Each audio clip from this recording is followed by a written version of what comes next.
Video like जरूर कर लीजिए और ऐसे वीडियो लगातार फ्री में पाने के लिए चैनल को तुरंत सब्सक्राइब कर लीजिए और बेल आइकन को जरूर टैप कर लीजिए ताकि आगे भी सारे वीडियो आपको मिलते रहे। यूट्यूब में फॉलो करते हैं तो प्लीज ये वाला फ्री टेलीग्राम चैनल जरूर ज्वाइन कर लीजिएगा। सारे नोटिफिकेशन सारे अपडेट यहीं पे आते हैं, ध्यान रखिए। यूपीपीएससी ऑफिशियल कैलेंडर 2026 का आ चुका है और इसमें प्रीलिम्स की डेट फाइनली क्लियर हो चुकी है। काफी कयास लगाए जा रहे थे कि ये जो है जून मंथ पे पेपर हो सकता है या जल्दी हो सकता है, लेकिन आयोग ने फाइनली इसको काफी पीछे कर दिया है और इसके प्रीपोन होने के लिए कई सारी चीजें की जा रही है, लेकिन प्रीपोन होने के चांसेस बहुत कम है। आज तक आयोग ने कोई भी पेपर प्रीपोन नहीं किया है। तो आप ये समझिए कि जो भी नए लोग हैं, जो लोग इस साल से तैयारी में जुटेंगे, जिनका ग्रेजुएशन इस साल कंप्लीट होगा, उनके लिए काफी अच्छी खबर हो सकती है। नोटिफिकेशन हो सकता है जल्दी आ जाए। कई बार ऐसा हुआ है कि पेपर काफी बाद में हुआ लेकिन नोटिफिकेशन पहले आ गया है। तो कुल मिलाकर बात यह है कि तैयारी के लिए अच्छा खासा समय यहाँ पर मिल जाएगा आपको। आपके लिए काफी समय यहाँ पर शेष है और इतना समय है कि आप 3 स्टेज की स्ट्रैटेजी यहाँ पर फॉलो कर सकते हैं।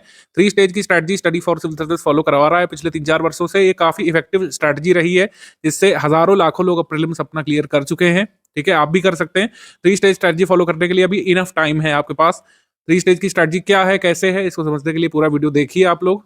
और जो लोग हमारे पेड ग्रुप में आ चुके हैं, जो लेटेस्ट पेड बैच शुरू हुआ इस डेट से, इसमें आकर के आप पूरी तैयारी अपनी कर सकते हैं एकदम शुरुआत से। एकदम जीरो लेवल से आप तैयारी यहाँ पर शुरू कर सकते हैं।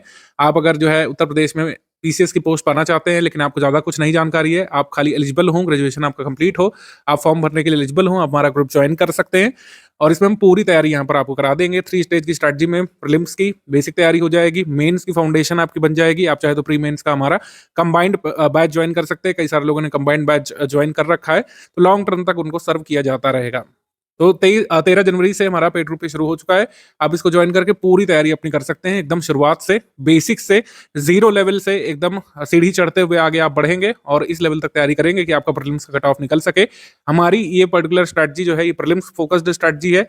मेंस की स्ट्रैटेजी मेंस ग्रुप में दे दी गई है, तो प्रीलिम्स फोकस स्ट्रैटेजी को ध्यान से सुनिएगा। एक एक शब्द आगे जो मैं बताने जा रहा हूँ उसको ध्यान से देखिए, समझिए। पहले हम ग्रुप के फीचर्स वगैरह आपको बता देते हैं, फिर आगे की मेन स्ट्रैटेजी डिस्कस करेंगे। पूरा वीडियो ध्यान से देखिए तो यूपीपीएससी 2026 में कैसे आप एक बेस्ट इंस्टीट्यूट को ज्वाइन करके अपना कट ऑफ क्लियर करने लायक तैयारी कर सकते हैं, इसमें सब कुछ आपको पता लग जाएगा। तो पहले ग्रुप के फीचर्स वगैरह और जो हमारी फाउंडेशन है स्टडी फॉर सिविल सर्विस की, इसको ब्रीफली डिस्कस कर लेते हैं, फिर मेन मटेरियल और स्ट्रैटेजी पर मूव करेंगे। स्टडी फॉर सिविल सर्विस के बारे में आप लोग जानते हैं, हमारा इंस्टीट्यूट 2016 से चल रहा है। जब डिजिटल रिवॉल्यूशन शुरू हुआ था इंडिया में, उत्तर प्रदेश में, तब से ही हमारा ये प्लेटफॉर्म खड़ा हो गया था। पहले रूडिमेंट्री स्टेज में, अब एकदम फुल फ्लेज्ड कह सकते हैं ऑर्गेनाइज्ड तरीके से चल रहा है। कोविड में इतने सारे इंस्टीट्यूट्स बंद हो गए, कई सारे लोगों ने अपना दूसरा काम करना शुरू कर दिया है। स्टडी फॉर सिविल सर्विस वहीं पर खड़ा है और अपने लक्ष्य के साथ कि ज़्यादा से ज़्यादा लोगों का सिलेक्शन हो। जो लक्ष्य 2016 में हमने शुरू किया था डिसाइड करके कि इस लक्ष्य के साथ आगे बढ़ना है इंस्टीट्यूट को, वही लक्ष्य अब भी है। हमने अपने तरीकों में परिवर्तन किया है, अपने आप को अपग्रेड किया, अपने इक्विपमेंट्स को अपग्रेड किया है, अपने साथियों को नई स्किल सिखाई है और नए नए जो चैलेंजेस जो हमको फेस कर रहे हैं यूपीपीएससी के द्वारा जो पेपर बनाए जाएंगे, वो हमारे लिए एक तरीके से चैलेंज होता है। हर साल जो यूपीपीएससी पेपर प्री और मेंस का बनाता है, कोई भी पेपर जिसके लिए हम तैयारी कराते हैं, वो हमारी टीम एज अ चैलेंज लेती है कि किस तरीके से हम अपने मैक्सिमम स्टूडेंट्स को उसमें सिलेक्ट करा पाएँ, उसका कट ऑफ निकलवा पाएँ। ठीक है, तो यही हमारा उद्देश्य रहा है शुरू से कि किस तरीके से जो गिवन सिलेबस है उसकी तैयारी अपने स्टूडेंट्स को कराई जाए, जिससे मैक्सिमम लोग हमारे इंस्टीट्यूट से सिलेक्ट हों। उसके लिए हमने तमाम प्रयास किए हैं।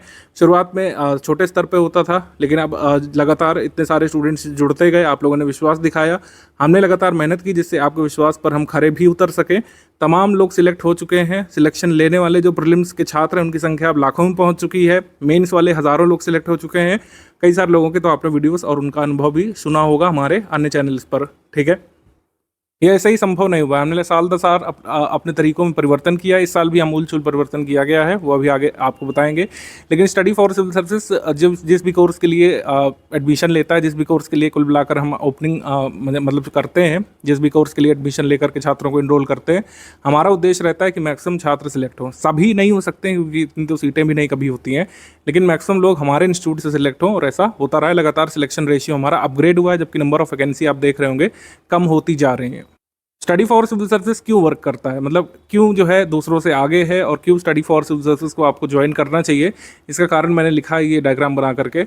सारी चीज़ें सबसे पहली बात एक जगह पर मिल जाती है। एक जगह पर का मतलब है कि आपने टेलीग्राम ग्रुप हमारा ज्वाइन किया, बस आपको ये करना है कि जो भी यहाँ पे दिया जाएगा, जैसे अभी हम बेसिक स्ट्रैटेजी बताएंगे, कुछ दिनों बाद इसी ग्रुप में आगे की स्ट्रैटेजी बताएंगे, किस तरीके से प्रीलिम्स के लिए मूव करना है, कैसे कैसे बेसिक बुक खत्म करने के बाद आपके टेस्ट वगैरह होंगे, बेसिक बुक्स के बाद आपके बेसिक टेस्ट होंगे, उसके बाद एडवांस लेवल की जो सामग्री दी जाएगी आगे उसके टेस्ट होंगे, पेड क्विज कैसे होगी, लगातार करंट अफेयर मिलता जाता है, आपको किसी चीज़ के लिए बाहर वेट करने की ज़रूरत नहीं पड़ती है कि फ़लाँ मैगज़ीन छपेगी तो हम पढ़ेंगे। जैसे कई सारे लोग जो गाइड हैं वो क्या करते हैं कि दूसरे मटेरियल को बता देते हैं कि जब ये मैगज़ीन छपे तो आप ये पढ़ लेना, जब ये वाली बुक आए तो ये पढ़ लेना। इस तरीके से आपकी स्ट्रैटेजीज़ को प्लान कराते हैं। हमारे यहाँ पर ऐसा नहीं है। अगर आप हमारे यहाँ पर इनरोल्ड हुए हैं तो सब कुछ यहीं से मिलता है। यहीं से मतलब स्टडी फॉर सिविल सर्विस के पेड टेलीग्राम ग्रुप से आपको सब कुछ मिलता है। यानी कि प्रीलिम्स का करंट अफेयर मिलता है जो मंथ वाइज आता है, नेशनल इंटरनेशनल करंट अफेयर पूरा उसमें कवर होता है, Uttar Pradesh specific current affair अब मंथ वाइज मिलता है आपको। पिछले 1-2 वर्षों से मंथ वाइज अपने उत्तर प्रदेश करंट अफेयर भी देना शुरू किया है। एक मंथ में निश्चित तारीख पर 12 तारीख के करीब आपको मिल जाता है ग्रुप में। करंट अफेयर के अलावा जीएस की पूरी प्रिपरेशन यहाँ पर होगी। शुरुआत बेसिक लेवल पर, फिर प्रीलिम्स ओरिएंटेड लेवल पर, फिर एडवांस लेवल पर टफ क्वेश्चंस के लिए आपको तैयार कराया जाएगा। सारा डेटा सेट जो भी होता है, कई सारे डेटाज आपको तैयार करने पड़ते हैं। जैसे जनगणना भी शुरू हो चुकी है अगली वाली, खैर उसके फैक्ट तो बहुत दिन बाद आने की संभावना है, लेकिन जितना भी डेटा वगैरह होता है, नई रिपोर्ट्स जो आती हैं उसके एसोसिएटेड फैक्ट्स, टाइमली अपडेट्स सारे जो जरूरी होते हैं वो यहाँ पर मिल जाते हैं आपको। हमारे प्रैक्टिस रिसोर्सेज सबसे इनरिच्ड है। हमने देखा है कि कई सारे लोग भले ही हमारा पेड ग्रुप ना ज्वाइन करें, एकदम लास्ट में एग्जाम आने पर स्टडी फॉर सिविल सर्विसेज की प्रैक्टिस रिसोर्सेज पर मैक्सिमम ट्रस्ट करते हैं। जैसे इस समय आर का एग्जाम ही ले लें आप, जो अभी हाल में हुआ था, उसमें सभी ने स्टडी फॉर सिविल सर्विस की टेस्ट सीरीज परचेज की थी, चाहे लीगल माध्यम से चाहे लीगल माध्यम से। और इसका कारण भी है, स्टडी फॉर सिविल सर्विस की टेस्ट सीरीज सबसे ज़्यादा एग्जाम ओरिएंटेड होती है। हमारा टेस्ट सीरीज का डिपार्टमेंट है पूरा, नई टेस्ट सीरीज बनाई जाती है। जबकि दूसरों के यहाँ क्या है, टाइपिस्टों की टीम होती है, वो पुराने सवालों को लेकर के तोड़ मरोड़ करके ऑप्शन ऊपर नीचे दाएं बाएं करके देते हैं, जिससे खास लाभ नहीं मिल पाता है आपको। हमारी टेस्ट सीरीज टीम इस तरीके से टेस्ट ड्राफ्ट करती है जैसे आयोग का जो पैनल होता होगा। अब ये प्रक्रिया तो ट्रांसपेरेंट है नहीं जो हम बता पाएँ, लेकिन आयोग जिस तरीके से अपना काम करता होगा हमारे हिसाब से, जो एग्जामिनर्स का पैनल होगा वो अपने अपने क्वेश्चन ड्राफ्ट करते होंगे, वैसे ही हमारा टेस्ट सीरीज डिपार्टमेंट नए क्वेश्चन ड्राफ्ट करता है हमेशा ही, ठीक है, जिससे मैक्सिमम बेनिफिट आपको मिलता है। सबसे जो ज़रूरी टॉपिक्स होते हैं उसकी प्रैक्टिस हम इतनी बार करा देते हैं कि उससे जो क्वेश्चन पूछे जाते हैं प्रीलिम्स में आप कर ले जाते हैं और आपका कट ऑफ निकल जाता है।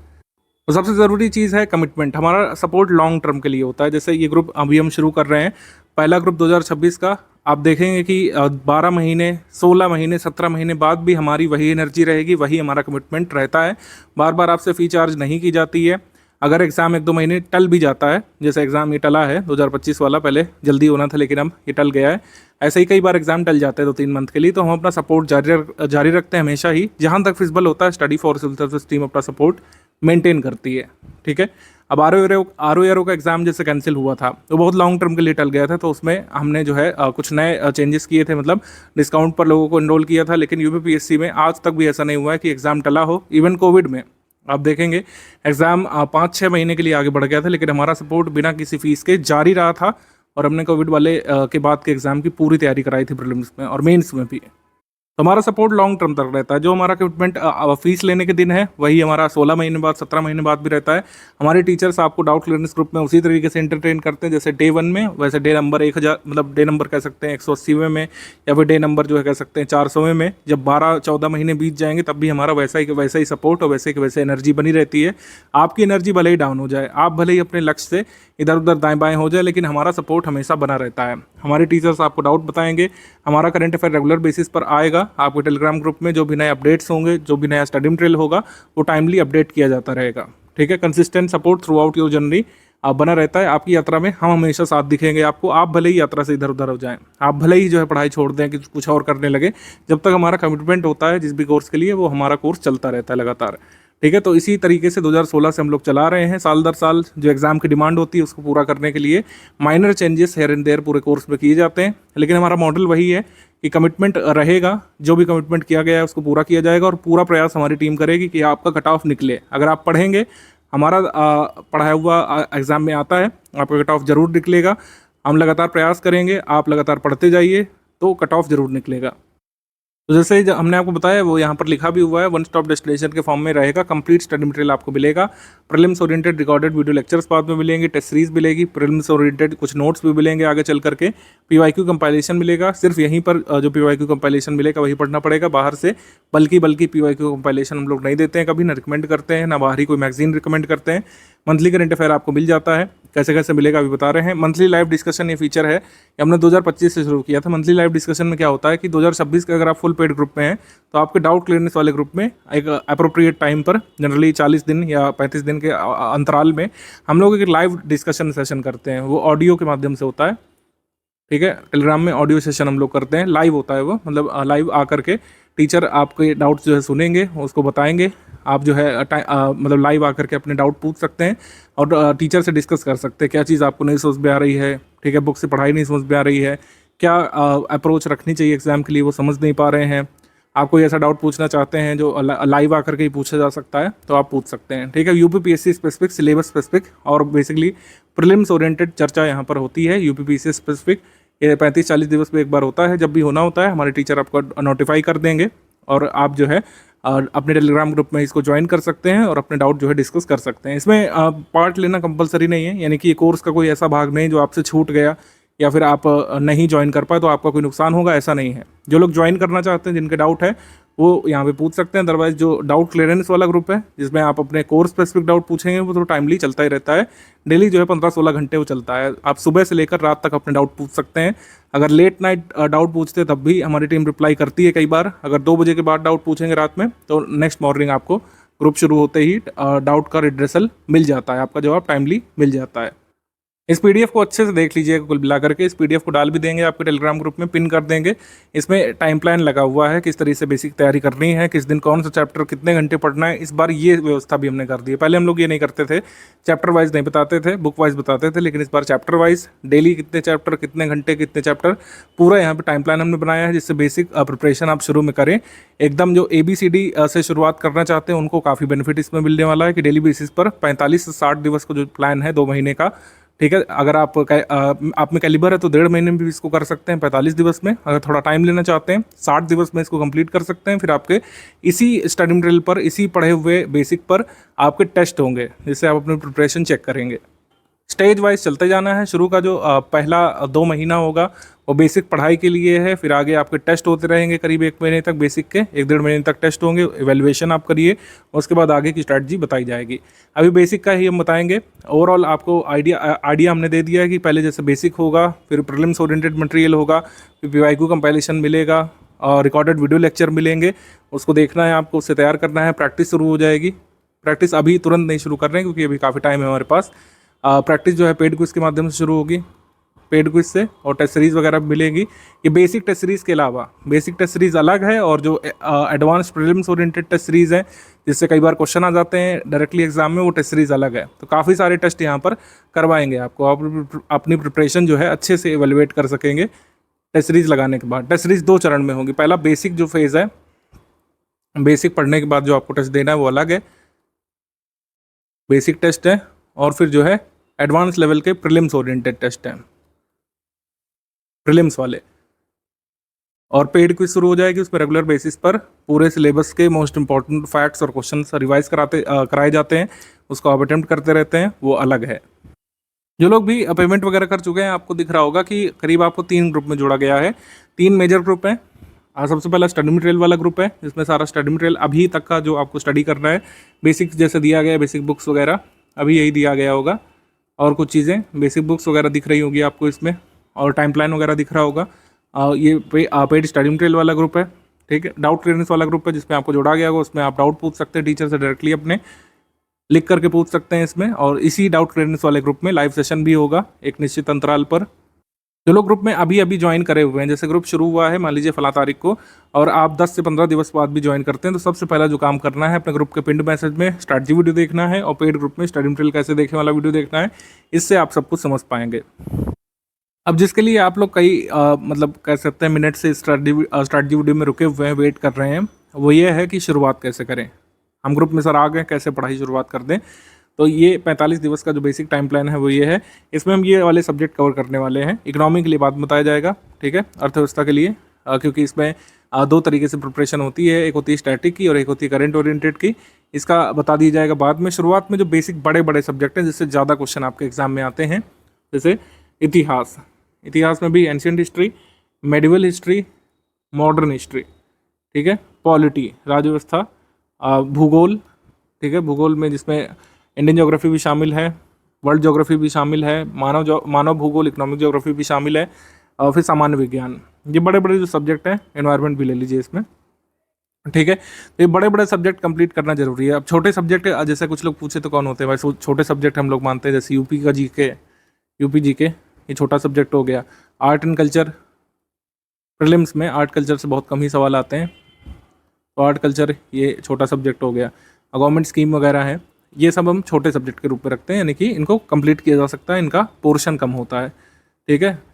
तो ये वाले सब्जेक्ट कंप्लीट करना है पहले। आप जीएस की तैयारी इन्हीं सब्जेक्ट से आगे बढ़ाएंगे तभी मैक्सिमम बेनिफिट होता है, क्योंकि प्राचीन भारत का इतिहास, मध्यकालीन इतिहास, आधुनिक इतिहास, कुल मिलाकर ये पूरा इतिहास वाला जो पोर्शन है सबसे ज़्यादा हॉन्टिंग है स्टूडेंट्स के लिए। जो नए नए प्रिपरेशन करने आते हैं, मैंने देखा है कई बार उनको अगर सही गाइडेंस नहीं मिलता है, वो इतिहास की किताबें देख करके ही बैक ऑफ कर जाते हैं कई बार कि सर इतना सब कुछ कैसे याद होगा, ये तो बहुत सारा है, और ये तो बेसिक इतना जा रहा है, तो आगे कितना होगा। अगर इतिहास इतना है तो भूगोल कितना कितना होगा, सामान्य विज्ञान कितना कितना होगा। कई बार लोगों के लिए हॉन्टिंग होता है, लेकिन कोई चिंता वाली बात नहीं है। अगर आप ये टाइम प्लान फॉलो करेंगे सब कुछ आसान लगने लगेगा। थोड़ा सा शुरू में आपको बर्डन महसूस हो सकता है, लेकिन अगर टाइम प्लान के ये वाले फेज से आप गुजर गए बेसिक वाले से, बाद में चीज़ें बहुत आसान हो जाएंगी प्रीलिम्स के लिए और मेंस के लिए भी। तो शुरुआत में इन सारे सब्जेक्ट की कुछ बेसिक किताबें हम रिकमेंड करेंगे। उसकी एक फेस्ड रीडिंग आपको करनी है, सिस्टमैटिक रीडिंग करनी है, स्ट्रक्चर्ड रीडिंग करनी है। उसके बाद आपके टेस्ट होंगे। ये वाला फेज से अगर आप गुजर गए तो बाकी जो स्टडी मटेरियल मिलने वाला है आपको प्रीलिम्स वाले ग्रुप में, जिन लोगों ने मेंस का ज्वाइन किया होगा मेंस वाले ग्रुप में, तब आपकी राह बहुत आसान हो जाएगी। हमारी कुछ बेसिक बुक्स हैं और समरी पीडीएफ है जिनका अध्ययन शुरू में आपको करना है। ये डे वाइज हमने लगा दिया है।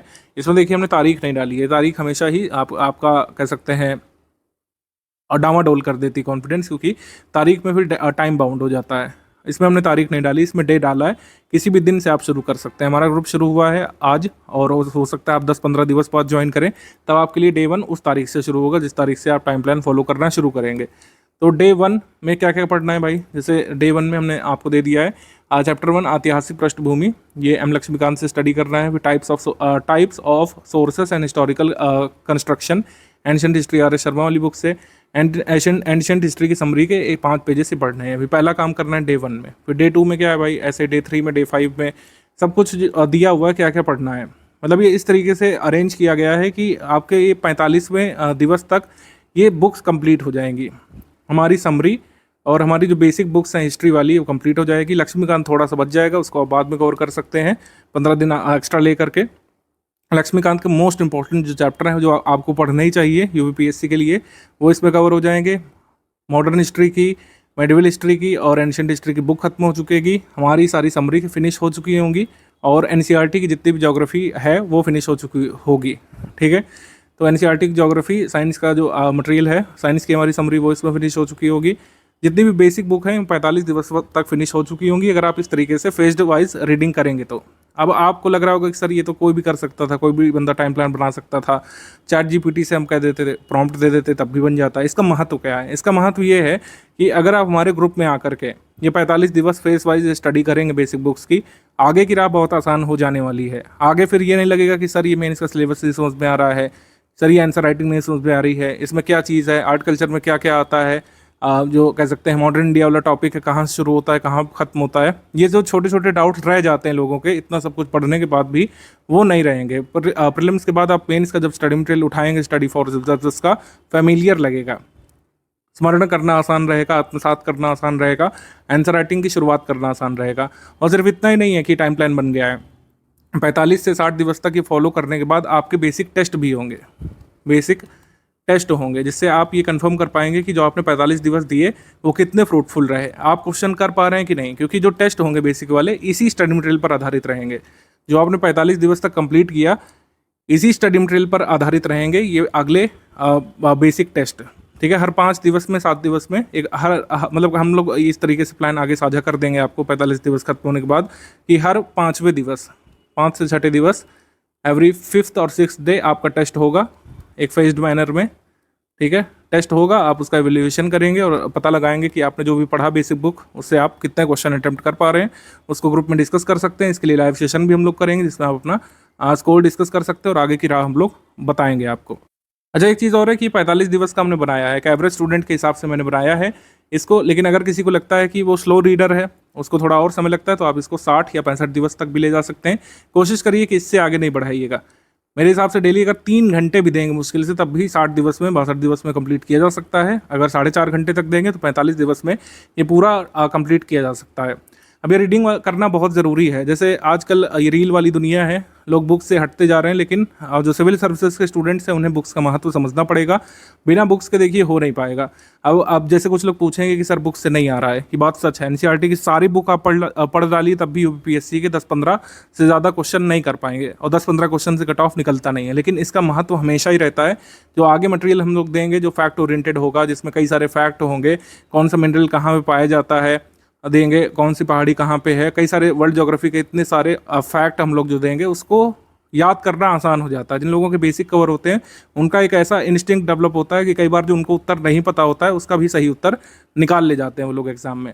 वो इंस्टिंक्ट आपका तभी डेवलप होगा जब ये आप सबसे कठिन वाले फेज से गुजरेंगे। फ़ोन रख करके, रीलों से ध्यान हटा करके अगर ये बेसिक वाला आपने कवर कर लिया, जो लोग सीरियस स्टूडेंट है वो मेरी बात समझ रहे होंगे, अगर ये बेसिक वाला फेज़ आपने कवर कर लिया तो आगे के सारे फेज़ बहुत आसान हो जाने वाले हैं। स्टडी शेड्यूल के बाद आपके वीकली टेस्ट शुरू हो जाएंगे, उस पर ध्यान केंद्रित आपको करना पड़ेगा। स्टडी शेड्यूल खत्म होने के तुरंत बाद आप टेस्ट देंगे तो फिर से मतलब रिवीजन करने की ज़रूरत नहीं पड़ेगी। टेस्ट देते देते आपको समझ में आ जाएगा कि कितना आप लोग पढ़ पाएँ और कितना यहाँ पे दोबारा रिवाइज करने की ज़रूरत होगी। लक्ष्मीकांत की पूरी बुक में से क्वेश्चंस रहेंगे, मोस्ट इंपॉर्टेंट टॉपिक शेड्यूल में शामिल कर दिए हैं। धीरे धीरे लक्ष्मीकांत को पूरा खत्म करने की कोशिश कर रहे हैं आपको 45 दिवस के बाद तक। अभी तक जो हमारे पेड ग्रुप शुरू हुए थे उसमें यही प्लान आपको बताया गया था, लेकिन कई सारे लोगों की अलग से डिमांड आई थी कि सर हम बिल्कुल भी बेसिक बुक से शुरुआत नहीं कर सकते हैं, हमें वीडियो लेक्चर्स के माध्यम से एक एक पॉइंट पढ़ करके समझाया जाए, स्क्रीन रिकॉर्डिंग के माध्यम से, कुल मिलाकर MP4 वीडियो लेक्चर के माध्यम से इसको समझाया जाए। कई सारे लोगों की डिमांड थी, तो हमने बेसिक बुक को पढ़ाते हुए वीडियो लेक्चर्स देना शुरू कर दिया अपने पेड ग्रुप में। शुरुआत के ग्रुप में फीचर नहीं था, लेकिन उस ग्रुप में फीचर जोड़ा गया, तो आपके ग्रुप में भी ये फीचर रहेगा। बेसिक बुक के वीडियो लेक्चर भी मिलेंगे, और जिन पर वीडियो लेक्चर रिकॉर्ड किया जाएगा वो PPT PDF में कन्वर्ट करके भी आपको मिलेगी, PPT इंटू PDF फॉर्मेट में। तो इस तरीके से आपकी राह और भी आसान हो जाने वाली है, कोई भी दिक्कत नहीं रहेगी अब तो। लक्ष्मीकांत समझने में जिन लोगों को दिक्कत है, तो पॉलिटी के लिए जो है अभी शुरुआत में बेसिक हम लोग देंगे आपको। पॉलिटी लक्ष्मीकांत पढ़ने से पहले आपको पॉलिटी NCERT के वीडियो लेक्चर मिल जाएंगे, उसको पढ़ने के बाद, उससे समझने के बाद पॉलिटी लक्ष्मीकांत और भी आसान हो जाएगी। भले ही 45 दिवस में आप पूरा ना कर पाएँ, लेकिन अगर पहले वीडियो लेक्चर से आएंगे, वीडियो लेक्चर पढ़ते हुए आएंगे, बेसिक से पढ़ते हुए, तब बेसिक बुक की रीडिंग आसान हो जाएगी, लक्ष्मीकांत की रीडिंग आसान हो जाएगी। तो ये मैं बाद में हिस्सा रिकॉर्ड कर रहा हूँ कि आपके जो रीडिंग टाइम प्लान में जो वीडियो लेक्चर हैं वो भी इंक्लूड कर दिए गए हैं। सभी बेसिक बुक जो कि हमने आपको रिकमेंड की उसके जो है वीडियो लेक्चर मिलेंगे आपको ग्रुप में। और पॉलिटी हम लोगों ने नहीं शामिल किया था शुरुआत में, पॉलिटी NCERT, लेकिन पॉलिटी NCERT के भी शुरुआत में आपको वीडियो लेक्चर प्रोवाइड कर दिए जाएंगे। लेटेस्ट अपडेट है आपके कोर्स में, ये पुराने ग्रुप को फीचर दिया गया था तो आपके ग्रुप में भी शामिल कर लिया गया है। ठीक है, तो बेसिक बुक के टाइम प्लान में रीडिंग तो है ही, लेकिन आपको जो है आपको सपोर्ट के लिए वीडियो लेक्चर भी मिलेंगे। वीडियो लेक्चर का टाइम प्लान आपके ग्रुप में साझा कर दिया जाएगा, किस दिन कौन सी बुक का, कौन से सब्जेक्ट का वीडियो लेक्चर मिलेगा वो आपको अलग से ग्रुप में ही बता दिया जाएगा। ठीक है, आगे स्ट्रैटेजी वीडियो आप लोग कंटिन्यू करिए। कई सारे लोगों के मन में अभी भी डाउट रह रहा होगा कि क्यों बेसिक बुक पढ़ें जब इससे पूरा सिलेबस कवर नहीं होता है और एग्जाम में सारा कुछ नहीं आ सकता है। लेकिन बेसिक बुक जरूरी है, क्योंकि जो स्टाइल है बेसिक बुक का, जो पुरानी NCERT है उसमें समझाते हुए चीज़ें दी हुई हैं, तो कई बार जो इंट्रोडक्शन है वो बहुत शॉर्ट होना चाहिए। इंट्रोडक्शन भले ही ओवरऑल सिलेबस को कवर ना करे, लेकिन आपके अंदर रीडिंग हैबिट डेवलप करेगा कि आप चीज़ों को लिंक कैसे करते हैं। बहुत छोटे से बच्चों जैसी भाषा में समझाते हुए जब चीज़ें एडवांस लेवल तक बढ़ती हैं आगे, तो उसको समझने में, आत्मसात करने में आसानी रहती है। कौन सी जगह पर विश्व के कौन से हिस्से पर कौन सा मिनरल पाया जाएगा, ये रटने को तो रटा भी जा सकता है, लेकिन अगर आपकी स्किल्स अच्छी हैं, अगर आपने बेसिक कंप्लीट किया है, कई बार आपके सामने ऑप्शन होगा, आपने नहीं पढ़ा होगा कि कौन सी जगह पर कौन सा मिनरल मिलेगा, लेकिन आपके सामने अगर क्वेश्चन होगा तो आप उसमें सही अंदाजा लगा लेंगे, क्योंकि आपने लिंक किया होगा हर चीज़ को। आपने जो कह सकते हैं जलवायु है, जलवायु यानी जो क्लाइमेट है उसको पढ़ा है, वर्ल्ड क्लाइमेट को पढ़ा है। इसके साथ आपने जियोलॉजी पढ़ी है अच्छे से, इसके साथ आपने सॉइल वगैरह पढ़ा है। इन सबको लिंक करके आप कहीं ना कहीं अंदाज़ा लगा लेंगे कि कौन सी जगह पर कौन सा मिनरल मिलेगा। ये ऐसे ही वर्क करता है, ये मैं आपको वैसे नहीं समझा सकता जब तक आप खुद नहीं पढ़ेंगे। अगर आपने पढ़ी हैं हिस्ट्री की सारी बुक्स, कई बार आप कठिन से कठिन क्वेश्चन भी सही कर ले जाएंगे बिना पूरा फैक्ट पता हुए। अब जैसे पूछेंगे कि किस राजा का कौन सा पुत्र था, वो तो नहीं कर पाएंगे, लेकिन कई बार कठिन वाला सवाल जैसे प्रशासनिक व्यवस्था के बारे में पूछा जाता है, या फिर चीज़ों को लिंक करके पूछा जाता है हिस्ट्री में, प्रथाओं के बारे में, सामाजिक प्रथाओं के बारे में, आप उसको आंसर कर ले जाएंगे। अभी भी कुछ क्वेश्चन हैं जो NCERT से डायरेक्टली हो सकते हैं, सरप्राइजिंगली आपको शायद ना पता हो। मैंने पूरी एक लिस्ट बनाई थी इस वीडियो को बनाने से पहले, पिछले 4-5 वर्षों के पेपर को देखते हुए, कि कौन कौन से क्वेश्चन डायरेक्टली अभी भी NCERT से किए जा सकते हैं। पिछले करीब 4 साल के पेपर को एनालाइज मैंने किया था और इन क्वेश्चंस की लिस्ट बनाई थी जो डायरेक्टली अभी भी एनसीईआरटी बुक्स पढ़ करके किए जा सकते हैं। ठीक है, जैसे ये वाला आप सवाल ले लीजिए, कौन सी हिमालयन पर्वत श्रेणी में स्थित नहीं है। तो अगर आपको सिर्फ ये पता होता कि ऐसे नाम वाले पर्वत ज़्यादातर जो है ये साउथ इंडिया में है, या फिर हम लोग कह सकते हैं सतपुड़ा के नीचे ही मिलेंगे, ऐसे नाम वाले पर्वत सतपुड़ा के नीचे मिलेंगे। हमसे पूछा है हिमालयन पर्वत श्रृंखला श्रेणी में कौन कौन से शामिल हैं। तो अगर आपने ये दो एलिमिनेट कर लिए तो ये दो आंसर आप कर सकते थे, इसका आंसर डी वाला आप निकाल सकते थे। ऐसे ही कई सारे प्रश्न हैं। ये वाले देखिए, ये तो डायरेक्टली एनसीईआरटी के फैक्ट पे आधारित है। पहला वाला, भारत छठा सबसे बड़ा देश है, कितना एरिया कवर करता है, पूरी तरीके से ट्रॉपिक जोन में आता है कि नहीं आता है। ये वाले क्वेश्चन डायरेक्टली एनसीईआरटी से किए जा सकते थे। ये वाला रक्त में ब्लू बेबी सिंड्रोम किससे होता है, या डायरेक्टली गिवन है। विटामिन वाला जो केमिस्ट्री में जो कह सकते हैं हम पढ़ते हैं, विटामिन वाले में साफ साफ दिया एनसीईआरटी में कि ह्यूमन बॉडी सारे विटामिन को सिंथेसाइज नहीं कर पाती, हमको कुछ स्पेसिफिक फूड कंज्यूम करने होते हैं अपनी डाइट में, जिससे हमारे गट में यानी हमारी आंतों में जो बैक्टीरिया होते हैं वो विटामिन सिंथेसाइज करते हैं। ठीक है, तो इस कंसेप्चुअल क्वेश्चन को कर सकते थे आप। ऐसे ही जलवायु वगैरह वाला चैप्टर अगर आपने पढ़ा हो और रिन्यूएबल एनर्जी रिसोर्सेज वाला चैप्टर पढ़ा हो तो इन वाले क्वेश्चन को कर सकते थे। ठीक है, अगर आपने थोड़ा बहुत जो कृषि वाला चीज़ें कंप्लीट की हैं तो ये अंदाज़ा लगा सकते थे कि कौन सी क्रॉप कहाँ पे देखने को मिलेगी। एग्रीकल्चर, साइंस और इन्वायरमेंट वगैरह को लिंक करके कई सारी चीज़ें जो एनसीईआरटी में चैप्टर्स के फॉर्म में दी है, उससे काफ़ी फायदा आपको ना सिर्फ प्रीलिम्स में मिलता है बल्कि मेंस में भी। ये क्वेश्चन आप कर सकते थे। ये मुगल साम्राज्य मूल रूप से सैनिक राज्य था, ये अवधारणा दी है एनसीईआरटी में। ठीक है, क्योंकि मुगल जो है थियोक्रेसी पर आधारित राज्य नहीं था।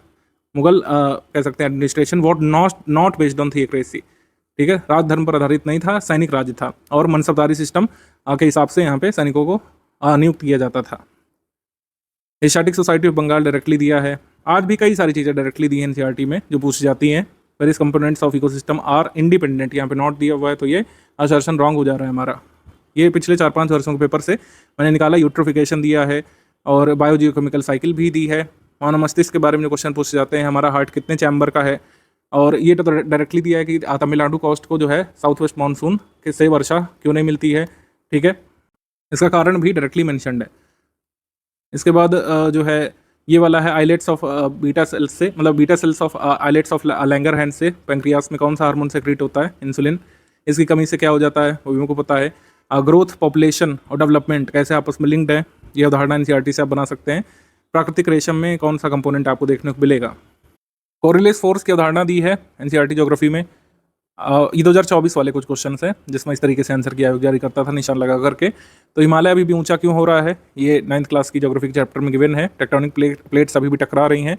ठीक है, इंडियन टेक्टोनिक प्लेट अभी भी कोलाइड कर रही है यूरेशियन से, तभी हिमालय अभी भी ऊंचा हो रहा है। 2019 में हिमालय की नपाई हुई थी, थोड़ा सा सेंटीमीटर बढ़ा है हिमालय का। टर्किश इन्वेजन सक्सेसफुल क्यों हुआ था, इसकी अवधारणा गिवन है। ठीक है, मेडिवल हिस्ट्री में सतीश चंद्रवाली में।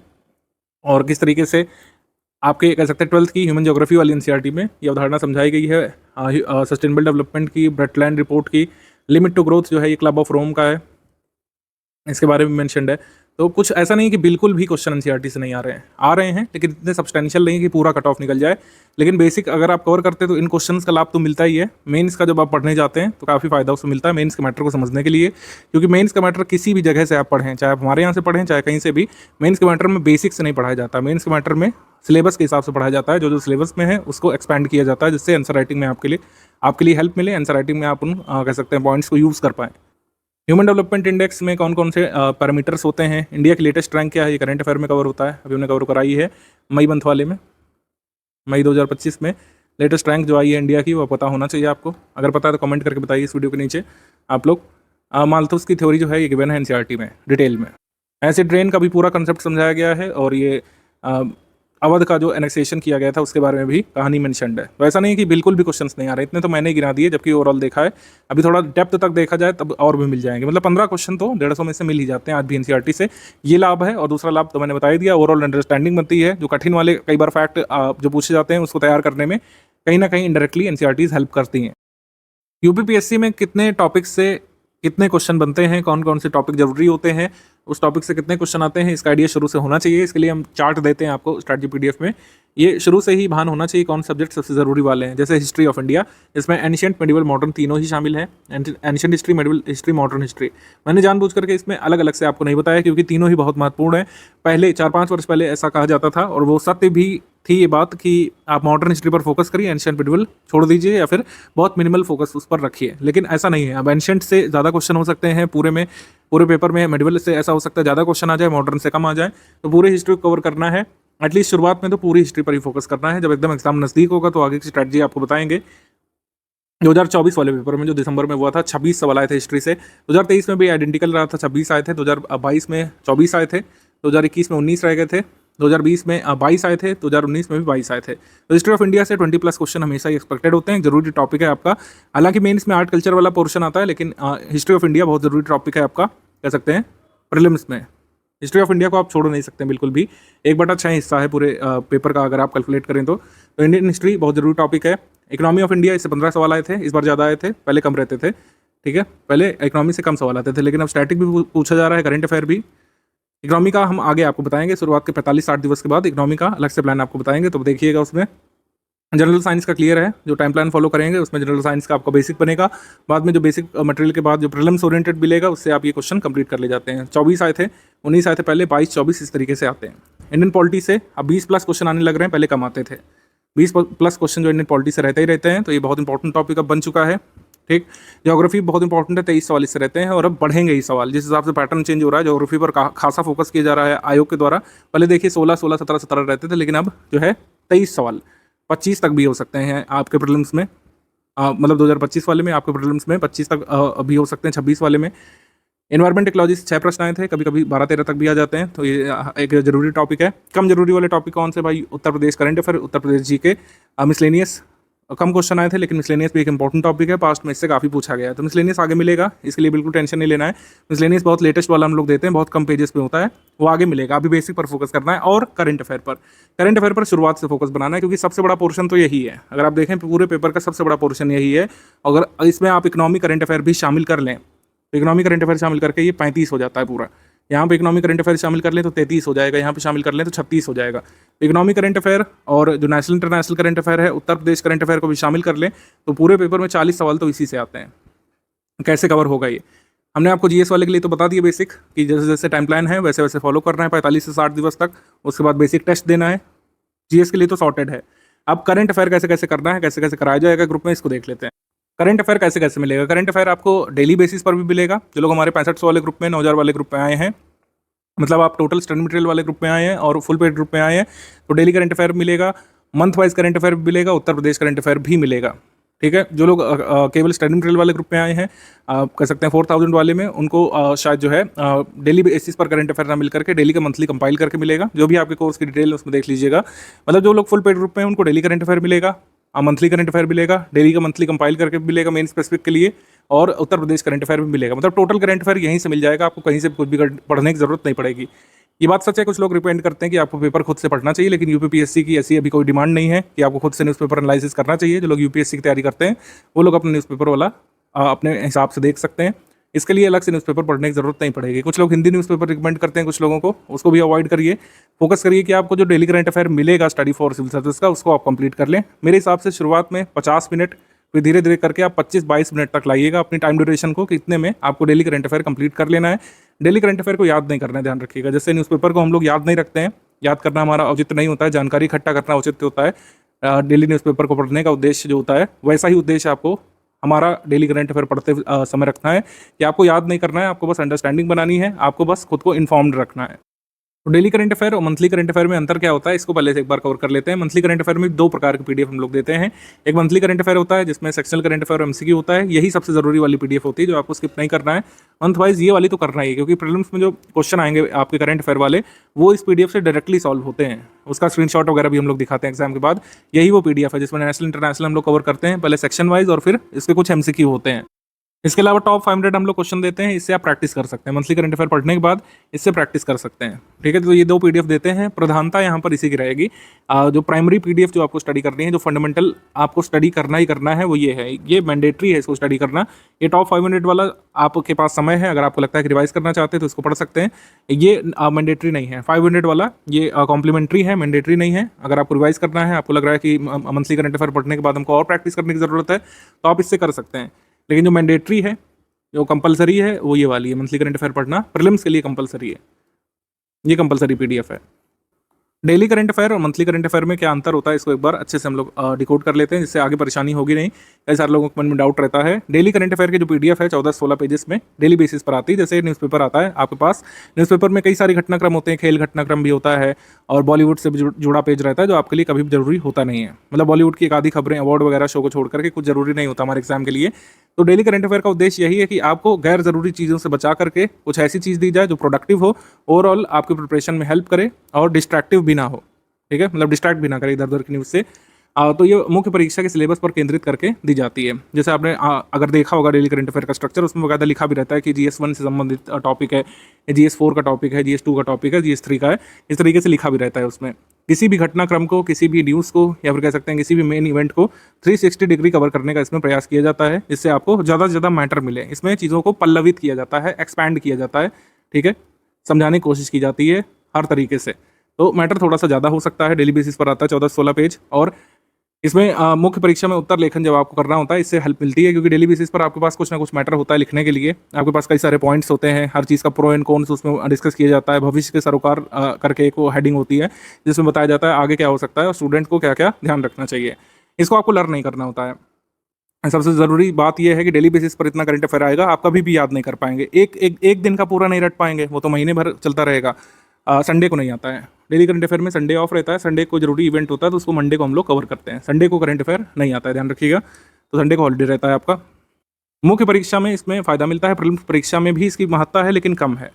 ठीक है, तो ये daily current affair mains focus ज़्यादा होता है, इसमें मेंस में ज़्यादा हेल्प मिलती है आपको, प्रीलिम्स में कम हेल्प मिलती है और इसको लर्न नहीं करना होता है। ये मुख्य बिंदु हो गए। मंथली करंट अफेयर डिफर कैसे करता है? मंथली करंट अफेयर का स्ट्रक्चर ही बिल्कुल अलग है। आपने देखा होगा शुरुआत में कुछ टेबल्स बनी रहती है, उसमें कुछ न्यूज़ लिखी है और फिर बाद में कुछ एमसीक्यू है। पूरी तरीके से प्रीलिम्स में जैसे क्वेश्चन आयोग पूछता है उसी फॉर्मेट में हम बनाने का प्रयास करते हैं। इसमें कोशिश की जाती है कि कम से कम शब्दों में पूरे मंथ का हम लोग कवर कर लें। आपने देखा होगा नंबर ऑफ पेजेस कम से कम रखने का प्रयास किया जाता है, फॉन्ट भी छोटे रखे जाते हैं, क्योंकि कहीं ना कहीं आगे जाकर के आपको मल्टीपल टाइम्स इसका रिवीजन करना पड़ेगा। करंट अफेयर में प्रत्यक्ष तौर पर फायदा मिलता है। देखिए हमने लिख भी दिया, डायरेक्टली आपको फायदा मिलता है। डायरेक्टली कैसे डायरेक्टली फायदा मिलता है? जैसे एग्जाम में मान लीजिए पूछ लिया कि G20 समिट जो हुई उसमें अध्यक्षता किस राष्ट्र ने की, मल्टीपल स्टेटमेंट वाला सवाल आ गया, उसमें एक स्टेटमेंट में पूछ लिया कि अध्यक्षता किस राष्ट्र ने की, तो उसमें हमारे करंट अफेयर की PDF पे लिखा रहता है ऑलरेडी कि अध्यक्षता किसने की, उस समिट की थीम क्या थी, यानी मुख्य विषय क्या था, समिट में कोई इंपॉर्टेंट निर्णय लिया गया, G20 में क्या किसी नए सदस्य को जोड़ लिया गया, या फिर कोई इवेंट हुआ जरूरी वाला, और अगर भारत ने उसमें पार्टिसिपेट किया तो भारत की तरफ से गया कौन था, भारत ने क्या कोई नई अनाउंसमेंट की उसके बारे में, कोई नया क्या कह सकते हैं चार्टर वगैरह जारी किया गया, या फिर जो विजन डॉक्यूमेंट है उसमें कोई नई अनाउंसमेंट की गई है, ये सब चीज़ें। डिक्लेरेशन का नाम क्या है जो कह सकते हैं समिट में अनाउंस की गई। वो ऐसे कई सारे फैक्ट जो मेमोराइज भी करने पड़ सकते हैं डायरेक्टली। जैसे जब G20 की अध्यक्षता भारत को मिली थी तब उसमें उस साल कई सारे फैक्ट थे जो G20 के बारे में आपको मेमोराइज करने पड़े थे। इस बार जो हॉट टॉपिक है पूरे साल भर जो रहा, PM सूर्य घर मुफ्त बिजली योजना, इसके बारे में UPSC ने भी पूछा। PM सूर्य घर मुफ्त बिजली वाला सभी एग्जाम्स में लगभग पूछा। 2025 का जो पेपर होने वाला है, मैं एंटिसिपेट कर रहा हूँ कि इससे भी अभी जो है आपको क्वेश्चन देखने को मिलेगा। 2025 के पेपर में प्रीलिम्स में PM सूर्य घर से एक क्वेश्चन बहुत ही एंटिसिपेट किया जा रहा है। मुझे लगता है कि कुछ ना कुछ तो जरूर पूछेंगे इसमें। तो हमने क्या किया कि PM सूर्य घर का पूरा एक वीडियो बना करके 2025 वाले ग्रुप में डाल दिया। तो मंथली करंट अफेयर में क्या होता है कि कोई भी बहुत ज़रूरी इवेंट होता है तो उसके जितने भी फैक्ट हो सकते हैं ज़रूरी वाले, जैसे नेशनल पार्क 107वां नंबर का आ गया है, तो उसके जितने भी जरूरी फैक्ट हैं उस मंथ के मंथली करंट अफेयर में डाल दिए गए हैं। जिस मंथ नया नेशनल पार्क क्रिएट हुआ, नई वाइल्ड लाइफ सेंचुरी कोई क्रिएट हुई, नई रामसर साइट जो है डिक्लेयर हुई, जैसे इस बार जून में नई रामसर साइट डिक्लेयर हुई है, तो जून मंथ के करंट अफेयर में 2025 में सारी डिटेल उस रामसर साइट के बारे में और जितना भी प्रीलिम्स से पूछा जा सकता है वो उसमें कवर करा दिया जाता है। तो मंथली करंट अफेयर कॉम्प्रिहेंसिव रखने का प्रयास किया जाता है, क्योंकि कहीं ना कहीं इसका आगे जा करके आपको रिवीजन भी करना है, कई सारे तथ्यों को याद भी करना पड़ सकता है। इसी वजह से इसको ब्रीफ रखा जाता है, इसको सक्सिनेट रखा जाता है, इसको ब्रीफ रखा जाता है, सक्सिनेट रखा जाता है, ल्यूसिड रखा जाता है। वहीं ये डेली वाले को हम लोग एक्सपैंड करने का प्रयास करते हैं। इसको कई बार वर्बोस भी लग सकता है आपको कि इसमें तो सर बहुत ज़्यादा एडिंग है, एक्चुअली उसका महत्व है। आपको 360 डिग्री किसी चीज़ के बारे में पता करना होता है तो थोड़ा सा नंबर ऑफ पेजेस बढ़ जाते हैं, लेकिन उसका कहीं ना कहीं महत्व है मेंस के लिए।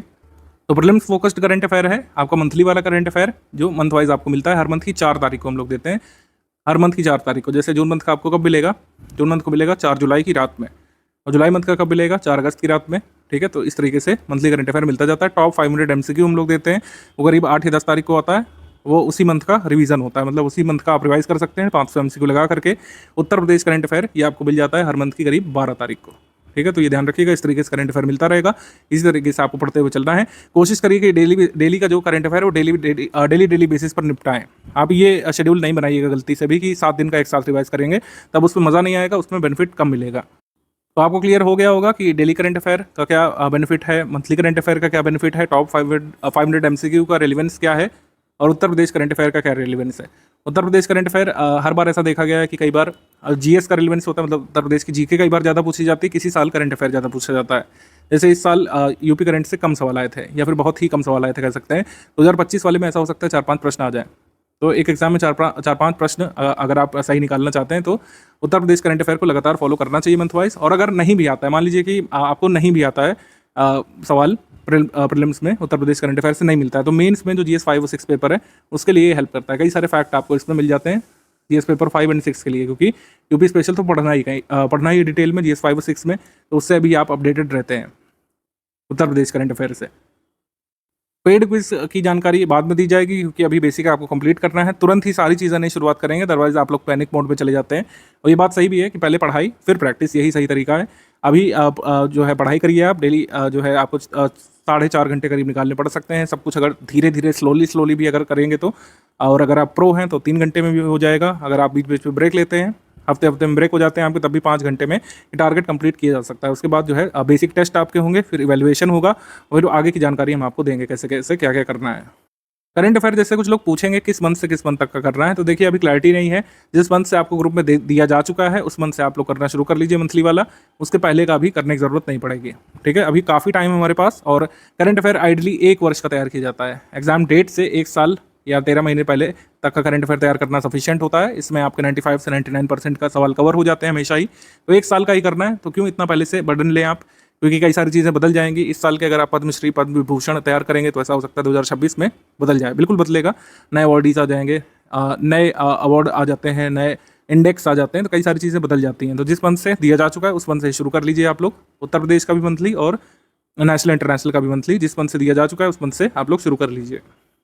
अल्टीमेट गोल देखिए ये है, जो प्रीलिम्स ग्रुप में आए हैं उनका अल्टीमेट गोल अपनी PDF में नाम देखना है। अपनी PDF मतलब जो रिजल्ट की PDF आएगी प्रीलिम्स के बाद, उसमें अपना नाम आपको पाना है। अल्टीमेट गोल यही है, इसी वजह से इतना पैसा, इतना धन खर्च करके, इतना जो है आपको मेहनत भी करनी है आगे काफ़ी दिन तक, तो उसका परिणाम आपको हासिल करना ही है। परिणाम क्या हासिल करना है भाई? Cut off. कट ऑफ क्या है भाई?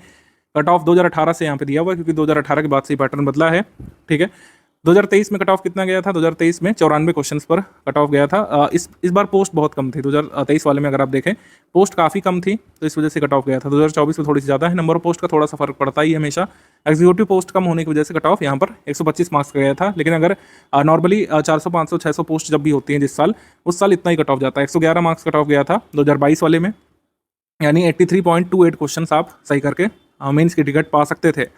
2021 में 115 कट ऑफ गया था, 86.25 क्वेश्चंस, और 2020 में कट ऑफ गया था 82.5 क्वेश्चंस, 2019 में 87.75 क्वेश्चंस, और 117 कट ऑफ गया था यहाँ पे, ठीक है। 2018 में काफ़ी इजी पेपर आया था, नंबर ऑफ पोस्ट भी काफ़ी ज़्यादा थी, 126 मार्क्स कट ऑफ गया था, ठीक।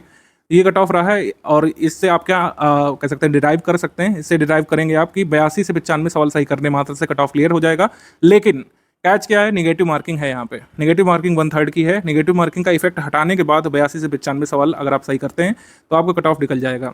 पढ़ाई करते समय टारगेट हमेशा ट्रिपल डिजिट के लिए करना है कि कम से कम 100 जो क्वेश्चंस हैं आप सही निकाल लें। 150 में से 100 सही क्वेश्चंस निकालने के लिए लगे रहना एग्जाम के दिन तक। बाकी एग्जाम के दिन तो डिसाइड होगा कि आप कितना तक पहुंच पा रहे हैं और क्या आइडियली कट ऑफ उस साल होना चाहिए।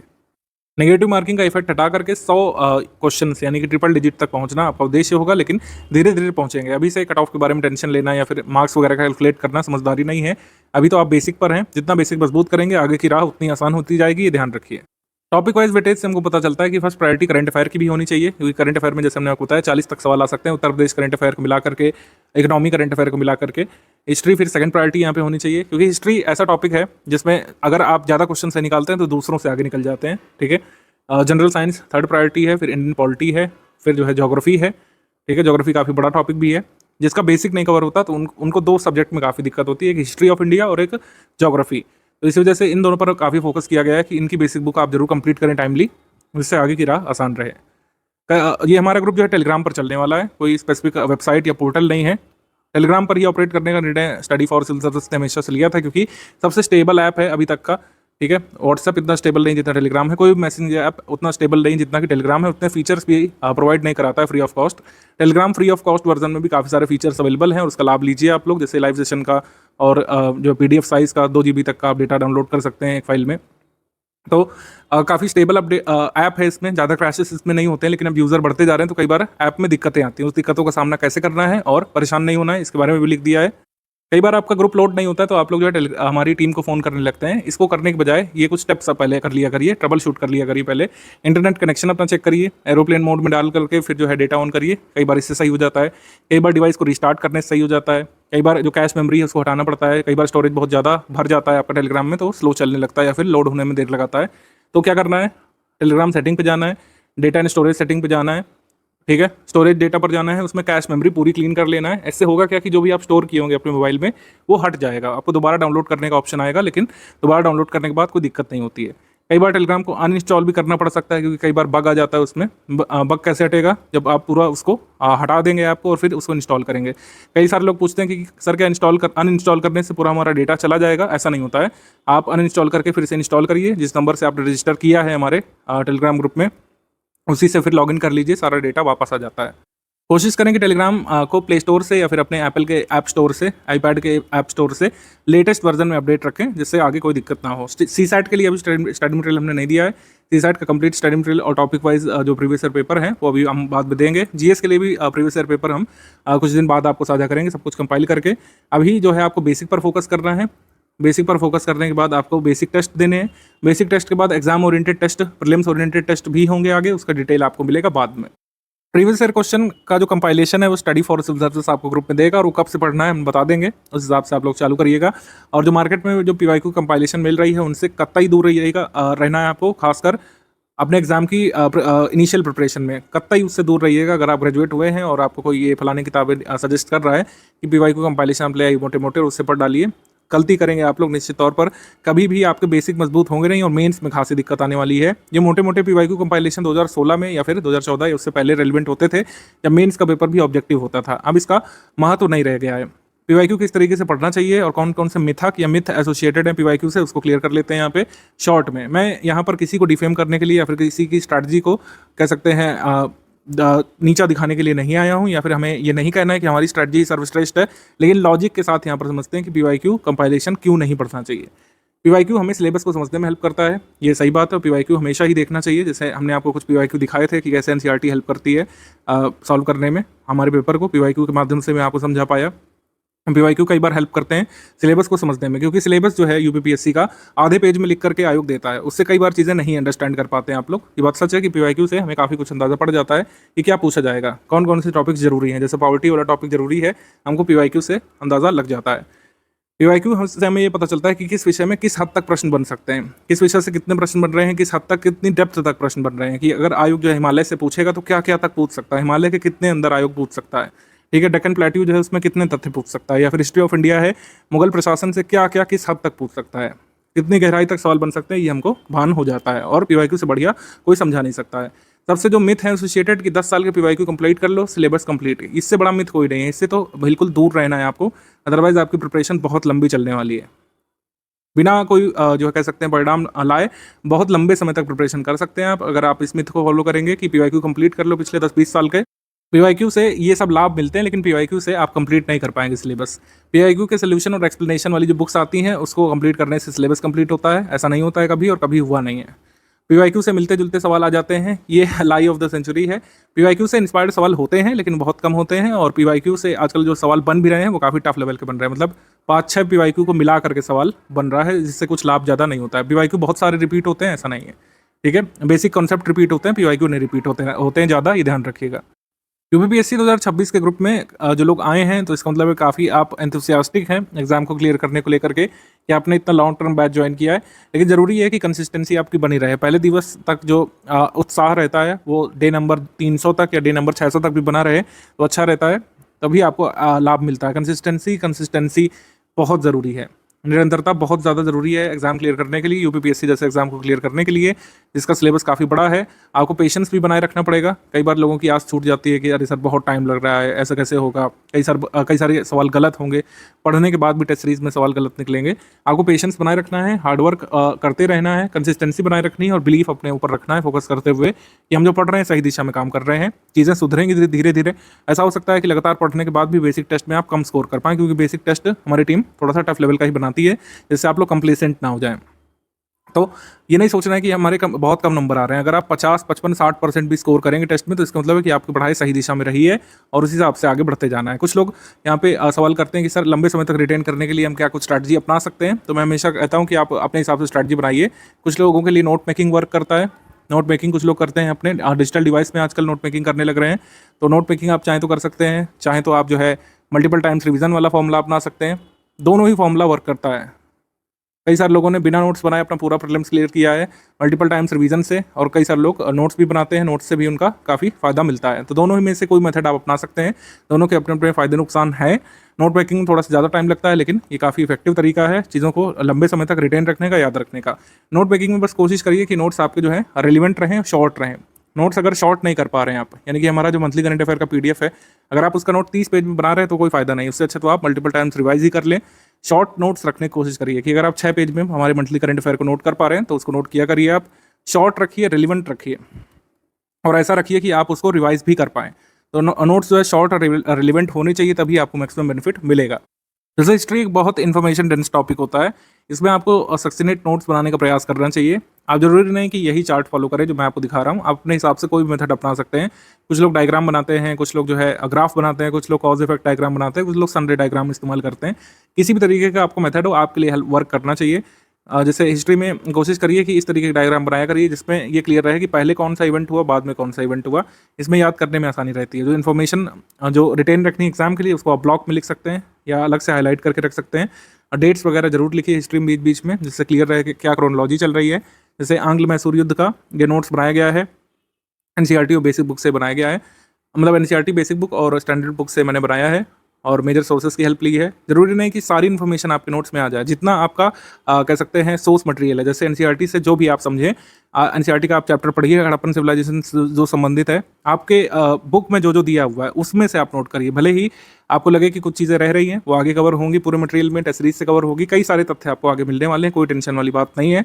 लेकिन जितना आपको मिल रहा है, आप चाहें तो उसको नोट मेकिंग से आप तैयार करिए, चाहे मल्टीपल टाइम्स उसको रीड करके रिवाइज करके तैयार करिए।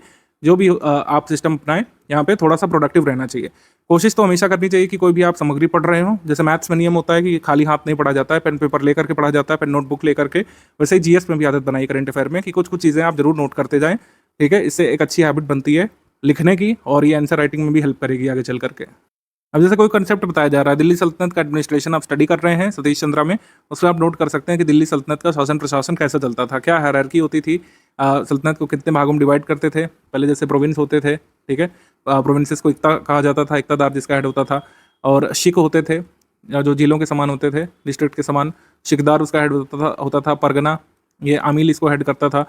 गाँवों का समूह जो है ये 84 कई बार कहा जाता था। गाँव को जो है विलेज कहा जाता था, इसमें खुद मुकद्दम या चौधरी जो है रूल करते थे। मुगल एडमिनिस्ट्रेशन में गाँव के लिए एक विशेष टर्म भी दिया जाता था जिसको देह बोलते थे, देह या फिर डी कहा जाता था। तो ऐसे छोटे छोटे फैक्ट्स जो है आप लिख करके रख सकते हैं। मतलब ऐसी जगह रखिएगा कि आप रिवाइज भी करें, ऐसा नहीं नोट करना है कि वो कहीं खो जाए और कभी आपके काम ना आए। सारी चीज़ें नहीं नोट करिए, लेकिन कुछ कुछ चीज़ें आप नोट करिए। क्या क्या नोट करना है, जैसे कुछ लोग नहीं समझ पाते हैं कि नोट क्या करना है। नोट क्या करें सर, सारे कुछ इंपॉर्टेंट लग रहा है शुरू में, तो आप क्या काम करिए कि अभी आप मल्टीपल टाइम्स रिवीजन पर फोकस करिए। जब टेस्ट दे लेंगे, पीवाईक्यू कंपाइलेशन थोड़ा सा पढ़ेंगे, तो आपको समझ में आएगा कि इस तरीके से क्या चीज़ नोट करना होता है। तो बिल्कुल भी टेंशन वाली बात नहीं है। आप लोग पढ़ाई यहाँ पे शुरू कर लीजिए, आज से आपका ग्रुप शुरू होता है। बेसिक बुक का टाइमलाइन फॉलो करना शुरू करिए।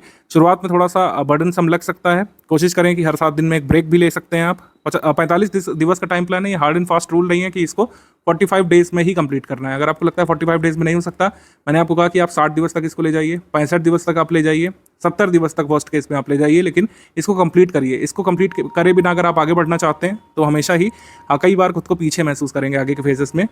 45 दिवस ये अगर आपने गुजार लिए बेसिक बुक्स के साथ, तो आगे की प्रिपरेशन काफ़ी आसान हो जाने वाली है। डाउट क्लियरेंस वाला ग्रुप हमारा शुरू होता है। कोई भी आपका डाउट है, आप डाउट क्लियरेंस ग्रुप में पूछना शुरू कर सकते हैं।